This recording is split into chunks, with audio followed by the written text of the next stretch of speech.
Good morning students. Last lesson में हमने मांग वक्र और मांग अनुसूची के बारे में पढ़ा था। आज हम मांग के निर्धारक तत्वों के बारे में पढ़ेंगे कि मांग को कौन कौन से तत्व ऐसे हैं जो प्रभावित करते हैं। नंबर 1, वस्तु की कीमत, कि वस्तु की कीमत और वस्तु की मांग में क्या संबंध होता है।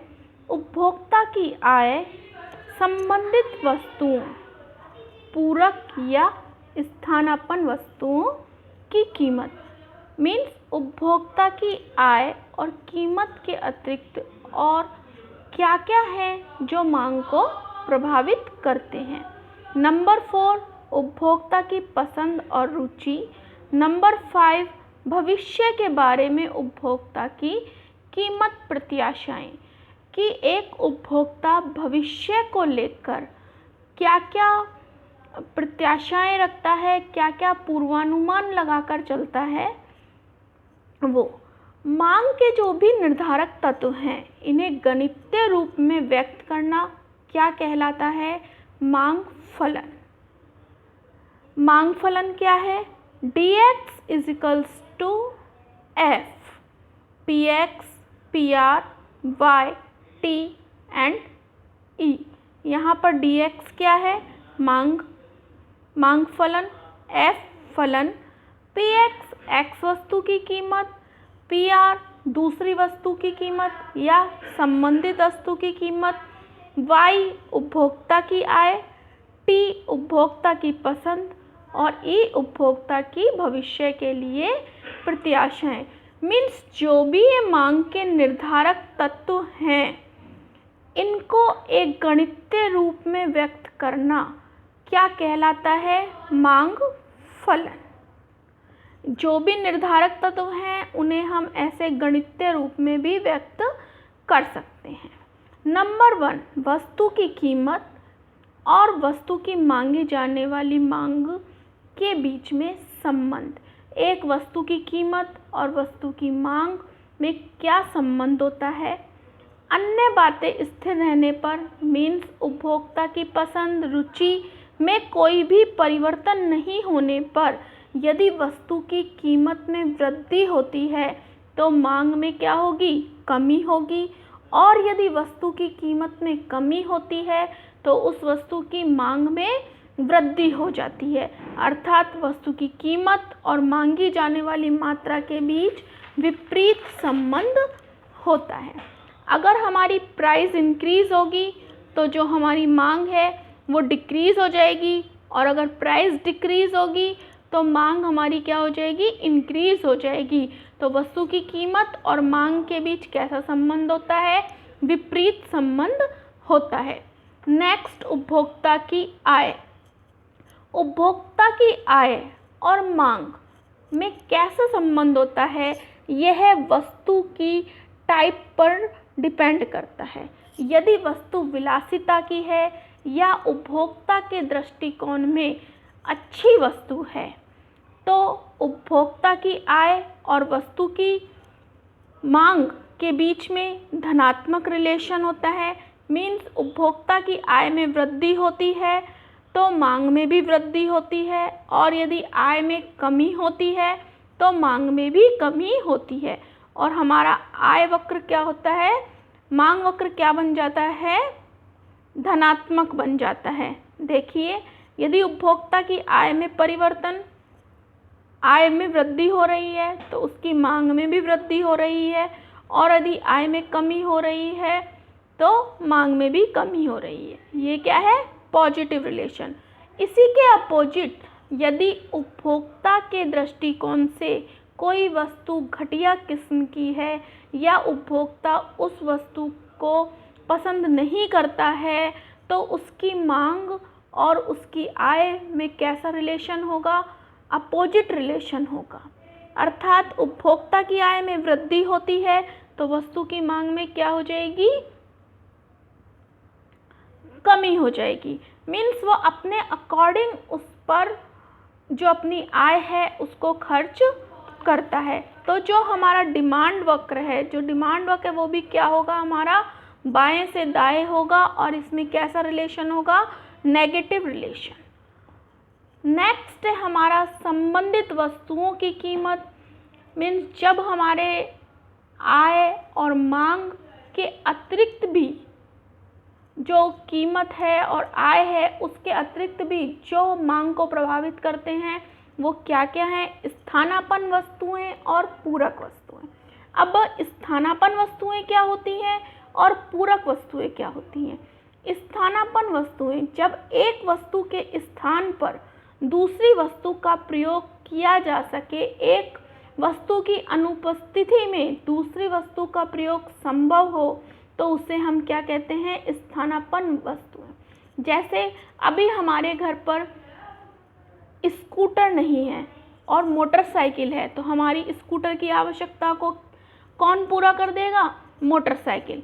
हमारी इच्छा चाय की हो रही है लेकिन हमारे पास चाय उपलब्ध नहीं है, तो चाय के स्थान पर हम किसका यूज़ कर सकते हैं, कॉफ़ी का। एक वस्तु की अनुपस्थिति में दूसरी वस्तु का प्रयोग कौन सी वस्तुएं होती हैं, स्थानापन्न वस्तुएं। चाय की कीमत में वृद्धि होने पर कॉफ़ी की मांग में क्या हो जाएगी, वृद्धि हो जाती है, तथा चाय की कीमत में कमी होने पर कॉफ़ी की मांग में कमी हो जाती है। तो इन दोनों में कैसा रिलेशन है, पॉजिटिव रिलेशन।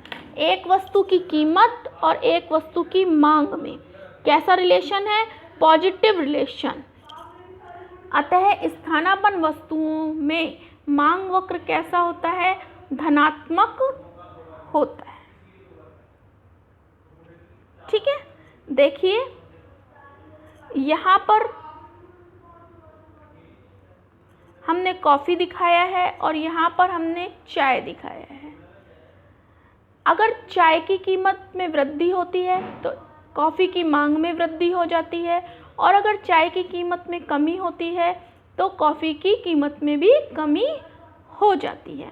पूरक वस्तुएं वे वस्तुएं जो मिलकर किसी वस्तु की आवश्यकता को पूरा करती हैं, अर्थात जिन वस्तुओं का प्रयोग साथ साथ किया जाता है, पूरक वस्तुएं कहलाती हैं।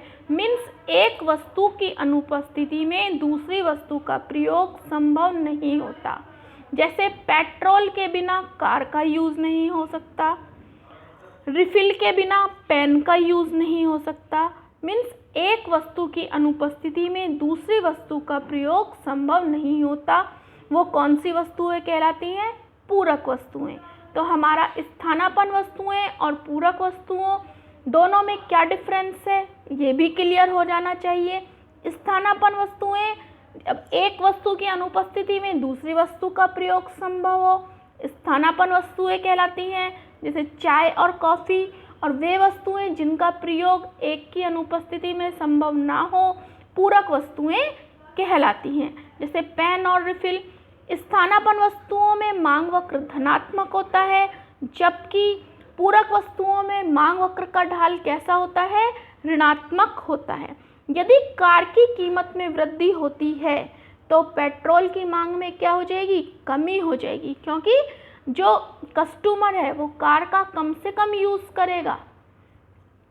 और यदि कार की कीमत में कमी होगी तो पेट्रोल की मांग में भी क्या हो जाएगी, वृद्धि हो जाएगी। तो पूरक वस्तुओं का जो मांग वक्र होता है वो कैसा होता है, ऋणात्मक होता है, और स्थानापन्न वस्तुओं का मांग वक्र धनात्मक होता है। देखिए यहाँ पर पेट्रोल की मांग दिखाई है मैंने, और यहाँ कार की कीमत दिखाई है। अगर कार की कीमत बढ़ती है तो पेट्रोल की मांग भी कम हो जाती है, और अगर कार की कीमत कम हो जाती है तो पेट्रोल की मांग भी बढ़ जाती है। इन दोनों में कैसा रिलेशन है, अपोजिट रिलेशन। अब नंबर 4 आता है हमारा उपभोक्ता की पसंद व रुचि। जो उपभोक्ता की पसंद और रुचि होती है इसमें चेंजेस होते रहते हैं, और ये चेंजेस किसको प्रभावित करते हैं, मांग को प्रभावित करते हैं। अगर उपभोक्ता की रुचि में, उपभोक्ता के फैशन में भी परिवर्तन होता है तो मांग में भी परिवर्तन होता है। जैसे अगर हम कपड़ों का एग्जाम्पल लें, आज हमारी पसंद है कि हम सूट पहने, तो सूट की मांग क्या होगी, बढ़ती जाएगी। लेकिन टाइम को देखते हुए हमारी पसंद में, हमारी रुचि में परिवर्तन हो जाता है। हम सोचते हैं कि नहीं, हमें सूट नहीं पहनना है, हमें और कोई ड्रेस पहननी है, हमें जीन्स टॉप पहनना है, तो क्या हो गया, सूट की मांग में परिवर्तन हो जाएगा। तो उपभोक्ता की पसंद और रुचि से क्या होता है, मांग में भी परिवर्तन होता है। भविष्य के बारे में उपभोक्ता की प्रत्याशाएं। जो उपभोक्ता होता है वो भविष्य के बारे में भी सोचता है।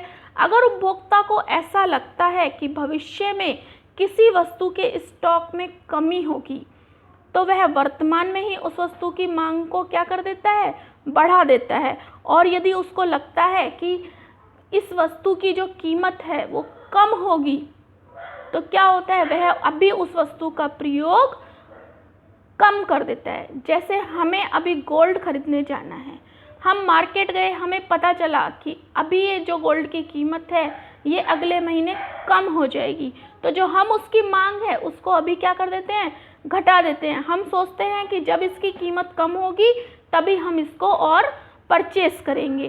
तो जो बाजार मांग है, उपभोक्ता की मांग है, वो किन तत्वों पर निर्भर करेगी, जनसंख्या का आकार या संरचना, राष्ट्रीय आय का वितरण। राष्ट्रीय आय का अगर हमारा असमान वितरण होगा तो क्या होता है, धनी और धनी, निर्धन और धनी हो जाता है। मीन्स जो विलासिता की जो हमारी वस्तुएं हैं उनकी मांग बढ़ जाएगी, और अगर इसका समान वितरण होता है तो मांग नहीं बढ़ती है। तो इस तरह से ये जो तत्व होते हैं ये उपभोक्ता की जो बाजार मांग है उसको प्रभावित करते हैं। ठीक है, ओके।